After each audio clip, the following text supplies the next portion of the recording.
Good morning. मैं प्रवक्ता राजकुमार diet Sonbhadra से आज इस द्वितीय सेमेस्टर के क्लास में आप सभी का स्वागत करता हूं। आज हम लोग पूर्णांकों के ऊपर चर्चा करेंगे।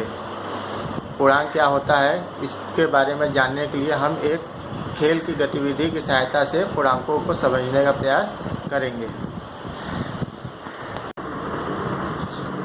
आज हम पूर्णांक के ऊपर चर्चा करेंगे। हमारा उद्देश्य है पूर्णांकों की समझ विकसित करना। हम बच्चों में पूर्णांकों की समझ कैसे विकसित कर सकते हैं, इसके लिए एक खेल की विधि हम लोग अपनाएंगे। इस खेल की विधि में हम कुछ सामग्रियों का उपयोग करेंगे, जैसे कि हमें कुछ कंचे चाहिए। आप जानते हैं कि गांव के बच्चों में कंचे खेलने की प्रवृत्ति अधिक होती है, तो उन्हें ये कंचे अधिक पसंद आते हैं। तो हमें 75 कंचे चाहिए। उसके साथ ही साथ संख्या 1 से 10 तक लिखे कार्ड 15 चाहिए। 15 ऐसे कार्ड जिस पर 1 से 10 तक की संख्याएं लिखी हो। आइए हम अब खेल की प्रक्रिया को समझें। सर्वप्रथम हम प्रशिक्षुओं को 5 समूहों में बांट देंगे। प्रत्येक समूह को 15 कंचे उपलब्ध कराएंगे। ध्यान दीजिएगा कि पहले हम प्रशिक्षुओं को 5 समूहों में बांटेंगे और प्रत्येक समूह को 15 कंचे देंगे। प्रत्येक समूह से एक प्रशिक्षु को बुलाएंगे और 3 संख्या कार्ड देंगे। जो हम 5 समूह प्रशिक्षुओं को बनाएंगे, उन समूहों में से एक प्रशिक्षुओं को बुलाएंगे और उन्हें 3 संख्या कार्ड देंगे। समूहों से आया प्रशिक्षु प्राप्त कार्ड में लिखी संख्या के अनुसार कंचे निकालकर अलग रख देंगे। समूहों से आया प्रशिक्षुओं में जो हम कार्ड दिए रहेंगे, उसमें से जो भी संख्या लिखी रहेगी, प्रशिक्षु से हम बोलेंगे कि उन संख्या के नंबर के बराबर कंचों को निकालकर अलग कर दें। सर्वप्रथम हम समूह 1 को देखेंगे। समूह 1 के पास जो प्राप्त कंचे हैं वो है 15। 1 2 3 4 5 6 7 8 9 10 11 12 13 14 15। अब पहले समूह में से जो प्रशिक्षु आए थे उनको 3 कार्ड लेने के लिए बोला गया। पहले कार्ड पे जो नंबर था वो 5 था, दूसरे कार्ड पे जो संख्या थी वो 4 थी और तीसरे कार्ड पे जो संख्या थी वह 3 थी। तो सबसे पहले प्रशिक्षु ने जो कार्ड चुना था उस पर 15 अंक लिखा हुआ था।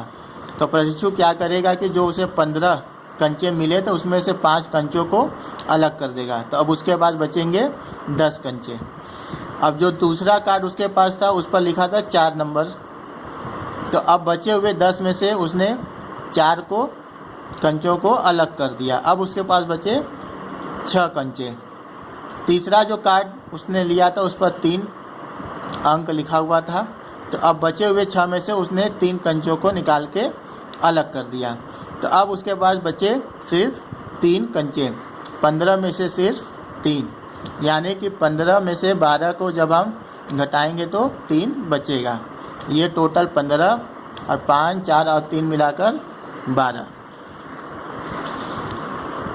इसी प्रकार हम समूह 2 को देखते हैं। तो समूह 2 के पास भी प्राप्त कंचे 15 हैं। उसने जो 3 कार्ड निकाले थे उसमें से पहले कार्ड पे जो अंक दर्ज था वो 6 था, दूसरे कार्ड पे 4 और तीसरे कार्ड पे 5 नंबर लिखा हुआ था। तो सबसे पहले कार्ड 1 पे जो 6 लिखा हुआ है तो प्रशिक्षु क्या करेगा कि अपने 15 कंचों में से 6 कंचे निकालकर अलग कर देगा। तो अब उसके बाद बचे हुए कंचों की संख्या हो जाएगी 9। अब 9 कंचों में से जो दूसरा कार्ड था उस पर 4 लिखा था, तो 9 कंचों में से प्रशिक्षु ने 4 कंचों को निकालकर अलग कर देना है। तो अब उसके बाद जो बचे हुए कंचों की संख्या होगी वो होगी 5। तीसरे कार्ड पे जो संख्या लिखा हुआ है वो है 5। तो अब प्रशिक्षु क्या करेगा कि 5 कंचे निकालकर अलग कर देगा। तो इस प्रकार देखते हैं कि प्रशिक्षु के पास एक भी कंचे नहीं बचते हैं, यानी कि अब उसके पास कंचों की जो संख्या हो गई वो 0। इसी प्रकार अब हम देखते हैं समूह 3 की क्या स्थिति है। समूह 3 के पास भी प्राप्त कंचे हैं 15। उसने जो 3 कार्ड निकाले थे उसमें से पहले कार्ड पे जो संख्या आई थी वो है 9। तो प्रशिक्षु क्या करेगा कि अपने 15 कंचों में से 9 कंचों को निकाल कर अलग कर देगा। अब उसके बाद जो बचे हुए कंचों की संख्या होगी वो होगी 6। दूसरे कार्ड पे जो संख्या लिखी है वो है 4। तो अब प्रशिक्षु 6 कंचों में से 4 कंचों को निकाल कर अलग कर देगा और बचे हुए कंचों की संख्या होगी 2। अब जो तीसरी कार्ड है उस पर लिखा हुआ संख्या 3। हम देखते हैं कि लिखा हुआ संख्या 3 है और प्रशिक्षु के पास बचे हुए कंचे 2 हैं, तो वो 2 को निकाल कर अलग कर देगा। तो हम देखते हैं कि समूह 3 के पास जो प्राप्त कंचे वो 15 है और उनको जो निकालना था टोटल कंचे की संख्या थी 16। तो 15 में से जब 16 घटाएंगे तो ये घट नहीं पाएगा क्योंकि 1 की कमी हो गई। तो इस कमी को लिखने के लिए हम ऋण 1 लिख देंगे।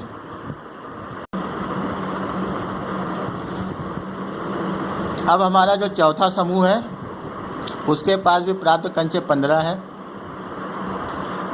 जब उसने अपने 3 कार्ड को लिए तो जो पहले कार्ड पे जो संख्या आई वो है 5।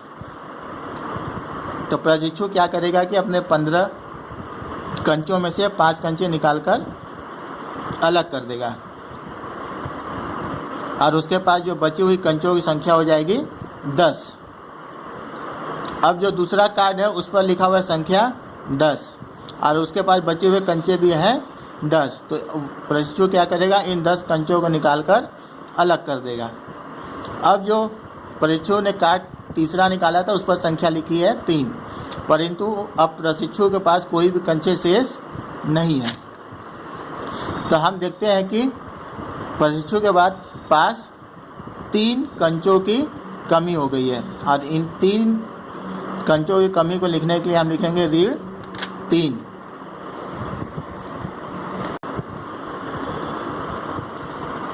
इसी प्रकार अब हम 5वें समूह को लेते हैं। 5वें समूह के पास प्राप्त कंचे 15 हो गए।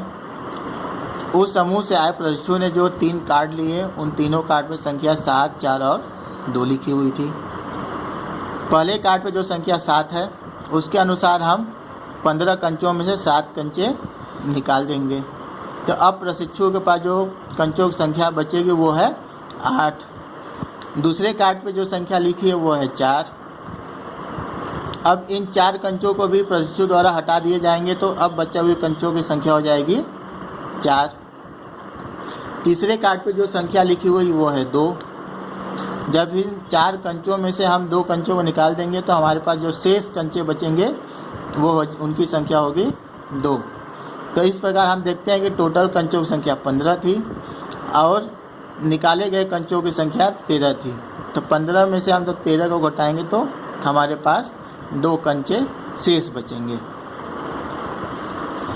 अब इन 5 समूहों, समूह 1, समूह 2, समूह 3, समूह 4 और समूह 5 के जो बचे हुए कंचों की संख्या के अनुसार इन्हें हम बड़े से छोटे के क्रम में लगाएंगे। यानी कि जिस समूह के पास सबसे ज़्यादा कंचे शेष रहेंगे उन्हें पहले, उसके बाद जिस समूह के पास कंचे बचे होंगे उसको दूसरे नंबर पे। इसी तरह हम बढ़ने से घटते हुए क्रम में इनको लिखेंगे।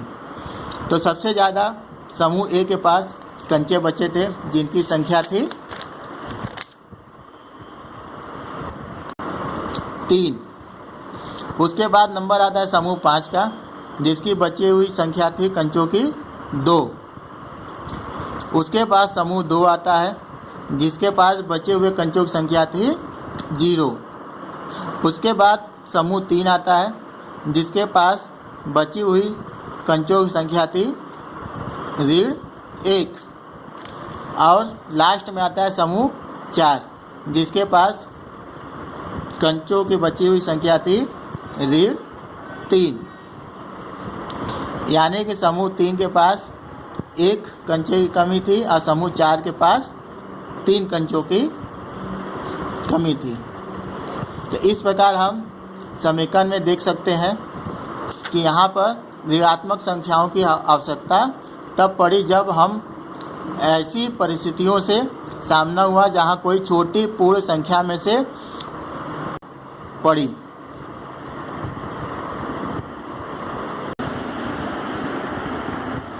सोलहवीं से 17वीं शताब्दी के बीच में इन ऋण संख्याओं के बारे में भारतीय गणितज्ञों ने बताया था, परंतु यूरोपियन गणितज्ञों ने इसे व्यर्थ की संख्याओं का नाम देते हुए इन्हें नकार दिया था।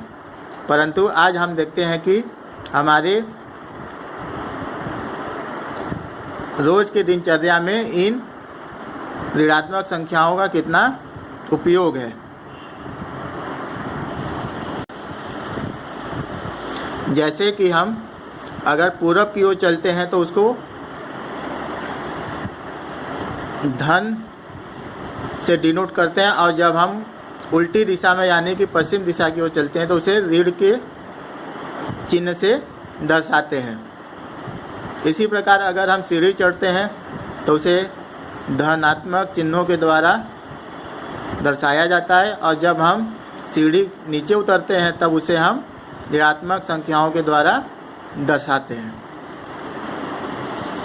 तो इस प्रकार हम आसानी से खेल विधि का उपयोग करते हुए पूर्णांकों के ऊपर अपनी समझ को विकसित कर सकते हैं।